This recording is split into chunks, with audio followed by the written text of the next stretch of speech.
What's up, gamers? Welcome back to the video. In today's video, we're talking about the pick phase in Rainbow Six Siege.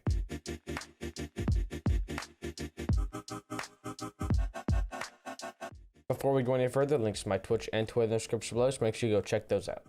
Now, the pick phase, if you saw my last week's video about the ban phase, this is going to be kind of similar to that. It seems like a very easy to understand, very default idea, but I feel like a lot of people pick the wrong operators. So basically today we're going to be talking about how to see what the how to predict where the defenders go, what they're going to bring, and how you can counter that with the operators you pick. Now, the first thing about this pick phase, it really goes back to last week's video about the ban phase. And the first thing I talked about on that was the banning of the maps. So for example, if you're on a map like Coastline, you don't really need a lot of hard breaching on Coastline. So you're not gonna need to pick a Maverick or a Thermite. Ace and Hibana are still good because you can open up quad wall from the roof if they are hookah or billiards. Even if they're kitchen, you can open up some areas with if you want to go for a service execute. But pretty much that's it for when it comes to the map bans. You got to know who's good on what map. For example, on Coastline, again, Pulse is really strong, Nomad's really good, soft destruction is very important, so a buck and a sledge. On a map like Oregon, somebody with shields is really good, especially if you're defending basement. So bringing somebody, even like a Ying, who can clear all the Wamai discs and ADSs that might be in there, and then having an Ashe with her flashbangs, maybe to clear like the one last Wamai disc or ADS, and then you're able to get the shield. But you really just gotta, it comes with experience, seeing who plays what on what map, and then it goes kind of one step deeper into what site they're going, learning the common site rotation. So for example, Oregon will be top floor, basement, and then probably dining and kitchen. For Coastline, it'd be like hookah, billiards, kitchen, and then blue bar. But pretty much, you got to know who's good on what site. So for example, we talked about on Coastline, the rotation is top floor, bottom floor again. But if they go that top floor, you need to know Hibana's good, so you would want to pick a Hibana. In this meta, currently, there's lots of utility, lots of shields, Wamai discs, ADSs, Goyos, Maestros, all that type of stuff, castles, everything like that. So bringing enough utility to clear that is also very important. If you see you have Ashe, Zofia, those are two really good utility clearing ops. And then you have a Thermite Thatcher. Somebody you might want to bring is either a Nomad to watch your flank and use flashbangs, especially on a map maybe like Cafe or Consulate.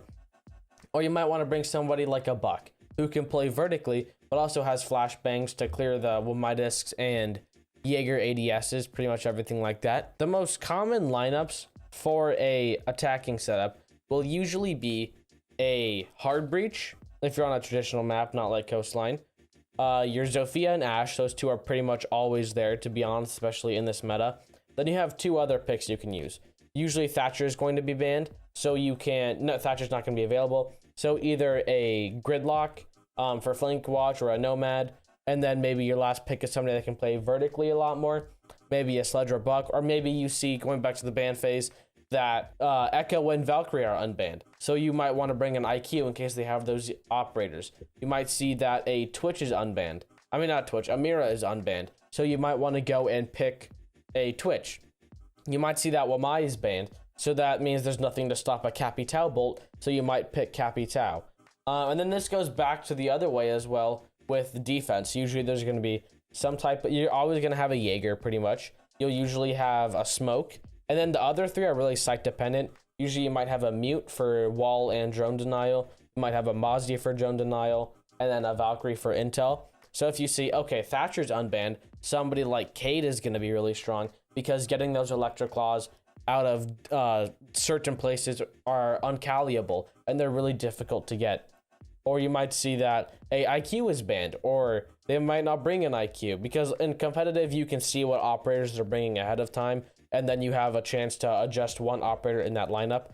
So if you see they have a Zofia, Ashe, Buck, Nomad, Ace, you can switch maybe a Mute to a Pulse, and then you have that intel, and you can use a Nitro Cell and blow them up. Or you might switch it to a Valkyrie. Something that using the bans and using what you see and what you expect to your advantage. In ranked, it's pretty easy, to be honest, because lots of people will just pick players to get kills. They won't really usually use operators for utility. Even if they have an IQ, usually they're just picking her for the G8 and you could be pretty safe to go Pulse or Valkyrie or Echo and have your intel pretty much survive the whole round unless your teammates are kind of dumb and red ping on it.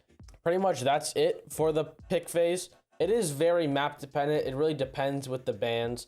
For example, let's say, like I said, you are solo queued or playing ranked with maybe a friend or two. You need to pick an operator. Usually you can never go wrong with an IQ just because her utility is really strong, not because of her gun, because of her utility. You can never really go wrong with a Nomad because her flank watch and utility burning and guns are really good.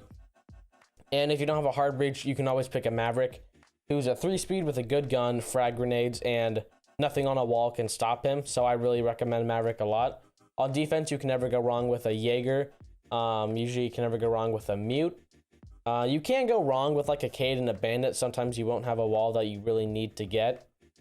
Never can really go wrong with a Valkyrie. But pretty much it just comes down to experience, knowing who's good on what map, seeing the bans, knowing who you're bringing, knowing what the other team might bring, and then adjusting accordingly.